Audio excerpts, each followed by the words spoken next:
प्यारे साथियों, मैं प्रदीप कुमार आपके अपने परिवार मैहर कोचिंग क्लासेस में आपका स्वागत करता हूं। आज हम Madhya Pradesh police previous paper 2017 की आगे की सीरीज को पढ़ेंगे। कुछ प्रश्न रह गए थे, तो चलिए उन प्रश्नों को शुरू करते हैं। आज का प्रश्न है, मध्य प्रदेश की सबसे लंबी सड़क पुल किस नदी पर स्थित है? पहला ऑप्शन है नर्मदा, दूसरा तवा, तीसरा चंबल और चौथा ताप्ती। तो साथियों, इसका राइट आंसर हो जाएगा तवा। तवा नदी पे, जो कि नर्मदा की एक सहायक नदी है, इस पर सबसे लंबी सड़क पुल बना हुआ है।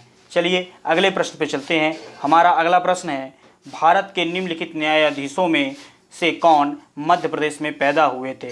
पहला ऑप्शन है टी.एस. ठाकुर, दूसरा H.L. दत्तू, तीसरा J.S. वर्मा, चौथा अल्तमश कबीर। तो साथियों, इसका राइट आंसर हो जाएगा J.S. वर्मा। ये मध्य प्रदेश में पैदा हुए थे, बाकी कोई भी मध्य प्रदेश में पैदा नहीं हुए हैं। अब बात करें J.S. वर्मा का जन्म कहाँ हुआ, मध्य प्रदेश के किस जिले में हुआ? तो मध्य प्रदेश के सतना जिले में हुआ 18 जनवरी 1993 को। तो 18 जनवरी 1993 को आपके सतना जिले में हुआ। जिला जरूर याद रखिएगा कि कहाँ पे हुआ है आपका, सतना जिले में। और इनको पद्म भूषण से भी नवाजा जा चुका है। J.S. वर्मा को कौन से अवार्ड से नवाजा जा चुका है? पद्म भूषण से। इस बात को भी ध्यान रखिएगा। चलिए अगले प्रश्न पे चलते हैं। हमारा अगला प्रश्न है, पश्चिमी घाट में सर्वोच्च शिखर है? पहला है ऑप्शन अनाईमुडी, दूसरा महेंद्रगिरी, तीसरा सैडल पर्वत, चौथा ब्लू माउंटेन। तो साथियों, इसका राइट आंसर हो जाएगा अनाईमुडी। पश्चिमी घाट में जो सबसे ऊंचा शिखर है उसका नाम अनाईमुडी है और इसकी हाइट कितनी है साथियों? 2695 मीटर ऊंचा है ये। इस बात को ध्यान रखिएगा और साथ ही इस बात को भी ध्यान रखिएगा कि ये दक्षिण भारत की सबसे ऊंची चोटी है। साउथ इंडिया की सबसे ऊंची चोटी, दक्षिण भारत की सबसे ऊंची चोटी है। चलिए इसके साथ ही जो दूसरा ऑप्शन दिया हुआ है महेंद्रगिरी, तो महेंद्रगिरी के बारे में जान लेते हैं। महेंद्रगिरी जो है पूर्वी घाट की सर्वोच्च शिखर है। जो पूर्वी घाट है उसका सबसे ऊंचा शिखर है महेंद्रगिरी, जिसकी हाइट जो है 1500 मीटर है। चलिए अगले प्रश्न पे चलते हैं। हमारा अगला प्रश्न है, कुव्वत उल इस्लाम मस्जिद किसी स्मारक के उत्तर पूर्व में है? किस स्मारक के उत्तर पूर्व में यहाँ पे होना चाहिए? पहला ऑप्शन है विक्टोरिया मेमोरियल, दूसरा ताजमहल, तीसरा हुमायूं का मकबरा, चौथा कुतुब मीनार। तो साथियों, इसका सही आंसर हो जाएगा कुतुब मीनार। ये मस्जिद दिल्ली में स्थित है, जिसको 1192 ईस्वी में शुरू किया गया। इसका काम गुलाम वंश के संस्थापक कुतुबुद्दीन ऐबक द्वारा। ये भी याद रखिएगा, बहुत ही महत्वपूर्ण प्रश्न है। कुतुबुद्दीन ऐबक जो थे, ये कौन थे? गुलाम वंश के संस्थापक थे। इनके द्वारा 1192 ईस्वी में इस मस्जिद के निर्माण कार्य शुरू किया गया और 4 वर्षों में इस काम को पूरा किया गया। अब बात करें आपके विक्टोरिया मेमोरियल कहाँ है, तो ये विक्टोरिया मेमोरियल आपके कोलकाता में स्थित है, जिसका निर्माण काल 1906 से 1921 तक चला। ताजमहल सबको पता है कहाँ है। अब बात करते हैं हुमायूं के मकबरे की। तो हुमायूं का मकबरा नई दिल्ली के पुराने किले के निकट, जो निजामुद्दीन क्षेत्र है, वहाँ पर स्थित है। चलिए अगले प्रश्न पे चलते हैं। हमारा अगला प्रश्न है, कैलाश सत्यार्थी को एक बच्चा मिला 2015 में। उसके लिए एक अनुकूल आंदोलन जो बच्चों को निःशुल्क शिक्षा देता है एवं बहिष्कार तथा शोषण से उनकी रक्षा करता है, इस आंदोलन को क्या कहा जाता है? हमारा पहला ऑप्शन है बचपन बचाओ आंदोलन, दूसरा बचपन साक्षरता प्रोत्साहन, तीसरा बचपन शिक्षा अभियान, चौथा बचपन अनुरक्षण सेवा। तो साथियों, इसका सही आंसर हो जाएगा बचपन बचाओ आंदोलन। चलिए अगले प्रश्न पे चलते हैं। हमारा अगला प्रश्न है, किस नदी को मध्य प्रदेश की गंगा कहा जाता है? पहला ऑप्शन है नर्मदा, दूसरा चंबल, तीसरा बेतवा, बेतवा गलती से लिख गया, यहाँ पे बेतवा होगा, और चौथा ताप्ती। तो साथियों, राइट आंसर हो जाएगा बेतवा। बेतवा नदी को मध्य प्रदेश की गंगा कहते हैं। अब यदि मैं बात करूं नर्मदा की, तो नर्मदा जो है मध्य प्रदेश की जीवनदायिनी नदी है और मध्य प्रदेश की सबसे लंबी नदी भी है, जिसका उद्गम स्थल अमरकंटक में है।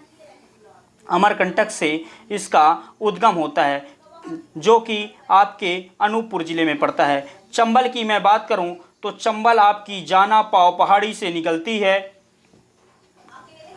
जो कि महू के निकट स्थित है। ताप्ती, ताप्ती बैतूल के मुल्ताई नामक स्थान से निकलती है। कहाँ से निकलती है? बैतूल जिले के मुल्ताई नामक स्थान से इसका उद्गम स्थल है। चलिए अगले प्रश्न पे चलते हैं। हमारा अगला प्रश्न है, लोकपाल और लोकायुक्त अधिनियम किस वर्ष राष्ट्रपति की सहमति प्राप्त हुई थी? मतलब लोकपाल और लोकायुक्त जो अधिनियम था उसको कब राष्ट्रपति की सहमति प्राप्त हुई? तो इसका राइट आंसर हो जाएगा 2014। 2014 में लोकपाल और लोकायुक्त अधिनियम को राष्ट्रपति की सहमति मिल गई। चलिए अगले प्रश्न पे चलते हैं। अगला प्रश्न है, पानी में रखा मार्बल बड़ा दिखाई देता है क्योंकि पानी इस रूप में कार्य करता है। पहला ऑप्शन है अवतल लेंस, दूसरा उत्तल लेंस, तीसरा आवर्धक लेंस और चौथा बी एवं सी दोनों। तो साथियों इसका राइट आंसर हो जाएगा बी एवं सी दोनों। ये जो है अवतल लेंस और उत्तल लेंस दोनों की भांति कार्य करता है। चलिए अगले प्रश्न पे चलते हैं। हमारा अगला प्रश्न है, कौन सा वर्णक रक्त में लाल रंग देता है?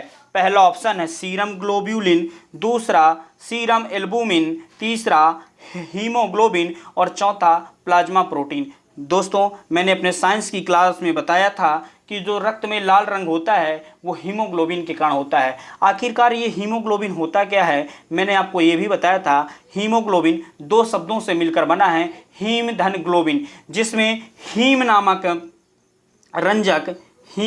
रंजक और ग्लोबिन नामक प्रोटीन पाया जाता है। और इस हीम नामक रंजक में लोहा धातु पाई जाती है। कौन सी धातु पाई जाती है? लोहा धातु पाई जाती है, जिसके कारण रक्त में लाल रंग होता है। तो इसका सही आंसर हो जाएगा ऑप्शन नंबर 3। चलिए अगले प्रश्न पे चलते हैं। हमारा अगला प्रश्न है, जब कांच को रेशम के साथ रगड़ा जाए तब कांच द्वारा अर्जित आवेश सांकेतिक रूप में माना जाएगा। पहला ऑप्शन है धनात्मक, दूसरा ऋणात्मक, तीसरा उदासीन और चौथा धनात्मक या ऋणात्मक। तो साथियों इसका राइट आंसर हो जाएगा ऑप्शन नंबर पहला धनात्मक। जब कांच को रेशम से रगड़ा जाता है तो उसमें धनात्मक आवेश उत्पन्न हो जाता है और जो चीज़ आकर्षित होती है उसमें ऋणात्मक आवेश उत्पन्न हो जाता है। चलिए अगले प्रश्न पे चलते हैं। हमारा अगला प्रश्न है, क्रोमियम को पदार्थों जैसे कार के भाग, साइकिल हैंडल, छड़, रसोई चूल्हा एवं स्नान घर फिटिंग के विद्युत लेपन वाली लेपन एवरी का देने का निम्न में से कौन सा कारण नहीं है? तो इसका पहला ऑप्शन है क्रोमियम का रूप चमकदार है, दूसरा क्रोमियम में संक्षार नहीं होता, क्रोमियम खरोंचों को रोकती है, चौथा क्रोमियम लोहे की तुलना में सस्ती धातु है। तो साथियों पूछ रहा कौन सा कारण नहीं है? कौन सा कारण नहीं है? तो क्रोमियम लोहे की तुलना में सस्ती धातु है, यही कारण नहीं है, बाकी सारे क्या हैं? कारण हैं। चलिए अगले प्रश्न पे चलते हैं। हमारा अगला प्रश्न, स्थिर गति से गतिमान एक वस्तु के लिए दूरी समय ग्राफ होगा। वक्र रेखा, सरल रेखा, एक अक्ष के समानांतर रेखा, एक्स अक्ष के समानांतर रेखा, वाई अक्ष के समानांतर रेखा। तो साथियों जब कोई चीज़ सरल गति से गतिमान होगी यानी उसकी जो स्थिति है स्थिर गति से गतिमान है, यानी यदि वो 40 किलोमीटर प्रति घंटा की स्पीड से चल रही है तो उसी गति से अंत तक चलती रहेगी, तो जो दूरी समय ग्राफ बनेगा वो एक सरल रेखा में बनेगा, क्योंकि उसमें उतार चढ़ाव तो हो नहीं रहा। यदि आप 40 में जा रहे हैं तो ऐसे 40 रहेगा, यदि आप 40 से कम जाएंगे तो नीचे आएगा, 40 से ऊपर जाएंगे तो ऊपर जाएगा। तो हम जो है 40 की स्पीड में ही चल रहे हैं, मतलब एक नियत गति से चल रहे हैं। इस कारण से जो बनने वाला दूरी समय ग्राफ होगा वो एक सरल रेखा होगा। चलिए अगले प्रश्न पे चलते हैं। हमारा अगला प्रश्न है, चक्रवात के बारे में सही कथन को पहचानिए। पहला ऑप्शन है उच्च दाब क्षेत्र के आसपास उच्च गति हवाएं परिचालित होती हैं। दूसरा, भारत के समुद्र तट चक्रवात में के सुभेद नहीं हैं। तीसरा, दक्षिणी गोलार्ध में वायु की दिशा दक्षिणावर्त होती है और उत्तरी गोलार्ध में वायु की दिशा वामावर्त होती है। और चौथा, वायु की दिशा दोनों गोलार्ध में दक्षिणावर्त होती है। तो साथियों, इसका राइट आंसर हो जाएगा ऑप्शन नंबर थर्ड। दक्षिणी गोलार्ध में जो वायु की दिशा होती है दक्षिणावर्त होती है, और जब उत्तरी गोलार्ध होता है उस समय वायु की दिशा वामावर्त होती है। चलिए अगले प्रश्न पे चलते हैं। हमारा अगला प्रश्न है, लंबे पेड़ की वे शाखाएं जो दूसरे पौधों पर छत की भांति दिखाई देती हैं वे होंगी। पहला ऑप्शन है पेड़ का मुकुट, दूसरा पेड़ की वितानी, तीसरा पेड़ के वितान के नीचे, चौथा प्ररोह प्रणाली। तो साथियों, इसका राइट आंसर हो जाएगा पेड़ की वितानी। यहाँ पे वितानी होगा, बी गलत लिखा हुआ है, वितानी होगा। तो option number second right answer हो जाएगा। चलिए अगले प्रश्न पे चलते हैं। हमारा अगला प्रश्न है, शुद्ध जल में यह घोलकर विद्युत का संचालन करवाया जा सकता है। पहला ऑप्शन है वनस्पति तेल, दूसरा शहद, तीसरा साधारण लवण, चौथा चीनी। तो साथियों, इसका राइट आंसर हो जाएगा साधारण लवण। आपको पता है शुद्ध जल जो होता है विद्युत का क्या होता है, कुचालक होता है, लेकिन इसमें यदि लवण मिला दिया जाए तो क्या हो जाएगा, ये विद्युत का संचालन करने लग जाएगा। जैसे बहुत से लोग जो ग्रामीण अंचल के लोग होते हैं वो अर्थ का प्रयोग स्वयं घर में करते हैं, अर्थ स्वयं देते हैं। तो जब अर्थ स्वयं देते हैं तो उसमें विद्युत मतलब रोशनी तेज रहे या लाइट का जो पावर है तेज रहे, उसके लिए कोयला और नमक भी पानी के साथ रोज डालते हैं। तो इसका सही आंसर क्या हो जाएगा, साधारण लवण। चलिए अगले प्रश्न पे चलते हैं। अगला प्रश्न, पार्क की जगह पे यहाँ पे पार्क होगा। साथियों, क्या होगा, पार्क। पार्क की स्लाइडों को नरम पॉलिश किया जाता है ताकि घर्षण में वृद्धि हो, घर्षण में कमी हो, यह आकर्षक दिखे, घर्षण पूरी तरह से दूर हो जाए। पार्क स्लाइड की मैं बात करूं, यदि पार्क स्लाइड में उसकी बात की जाती है जैसे कोई फिसलने की जो पट्टी बनी होती है, छोटे छोटे बच्चे जिसमें फिसलते हैं, तो उसकी स्लाइडों को पॉलिश कर दिया जाता है। पॉलिश करेंगे तो क्या होगा, जो घर्षण लग रहा था वो सतह चिकनी हो जाएगी, और चिकनी सतह पे आपको भी पता है घर्षण क्या होता है, कम होता है। जितनी सतह आपकी खुरदरी होगी उतना अधिक घर्षण होगा। और जब पार्क की स्लाइडों को नरम पॉलिश से पॉलिश कर दिया जाएगा तो सतह पॉलिश करने पे कोई भी चीज़ क्या हो जाती है, चिकनी हो जाती है, तो घर्षण में क्या हो जाएगी, कमी। तो इसका राइट आंसर हो जाएगा ऑप्शन नंबर बी, घर्षण में कमी हो जाती है। चलिए अगले प्रश्न पे चलते हैं। हमारा अगला प्रश्न है, अचारों को प्लास्टिक के पात्र या कांच की शीशियों में क्यों संग्रह किया जाता है और एल्यूमिनियम के पात्रों में क्यों नहीं किया जाता है। पहला ऑप्शन है क्योंकि जब कांच और प्लास्टिक पात्रों में अचारों को रखा जाता है तो उसके अंदर जो होता है हम देख सकते हैं। दूसरा ऑप्शन, प्लास्टिक और कांच के पात्र हल्के होते हैं और संभालने में आसान होते हैं। तीसरा, प्लास्टिक और कांच के पात्रों का प्रयोग के बाद पुनः चक्र किया जा सकता है। और चौथा, क्योंकि अचार में उपस्थित अम्ल के साथ एल्यूमिनियम धातु रासायनिक अभिक्रिया करता है। तो साथियों, इसका राइट आंसर हो जाएगा, आपको भी देखने पे समझ में आ रहा होगा कि चौथा ऑप्शन राइट हो जाएगा। क्योंकि क्या होता है, जो एल्यूमिनियम के साथ जो है अचार में उपस्थित जो अम्ल है, एसिड रहता है। भाई अचार क्या रहता है, खट्टा रहता है, और खट्टी चीज़ों में क्या होता है, अम्ल के कारण खट्टा होता है, उसका पीएच मान 7 से कम होता है। तो इसका राइट आंसर क्या हो जाएगा, अचार में उपस्थित अम्ल के साथ एल्यूमिनियम रासायनिक अभिक्रिया करता है, इस कारण से उसको एल्यूमिनियम के पात्र में नहीं रखा जाता है। अगला प्रश्न है, स्वपरागण इसे संबोधित करता है। पहला ऑप्शन है पराग का पराग कोश से अन्य फूलों के अंडाशय में अनुचित्रण। दूसरा, उसी फूल के पराग का पराग कोश से दृग बिंदु अनुचित्रण। तीसरा, दूसरे फूल के, यहाँ पे फूल नहीं होगा, फूल होगा, दूसरे फूल के, सुधार लीजिएगा इसको, फूल कर लीजिएगा, फूल के पराग का पराग कोश से बीजांड में चित्रण। और चौथा, इनमें से कोई नहीं। तो साथियों, इसका राइट आंसर हो जाएगा उसी फूल के पराग का पराग कोश से दृग बिंदु में अनुचित्रण। स्वपरागण इसे संबोधित करता है। Option number second right answer हो जाएगा। चलिए अगले प्रश्न पे चलते हैं। हमारा अगला प्रश्न है, काई और परिणाम पुनरुत्पादित होते हैं मुकुलन से, दूसरा ऑप्शन दिया है विखंडन से, तीसरा बीजाणु निर्माण से और चौथा कर्तन से। तो साथियों इसका सही आंसर हो जाएगा बीजाणु निर्माण से, ऑप्शन नंबर थर्ड। तो ध्यान रखिएगा, काई और परिणाम पुनरुत्पादित किससे होते हैं? बीजाणु निर्माण से। चलिए अगले प्रश्न पे चलते हैं।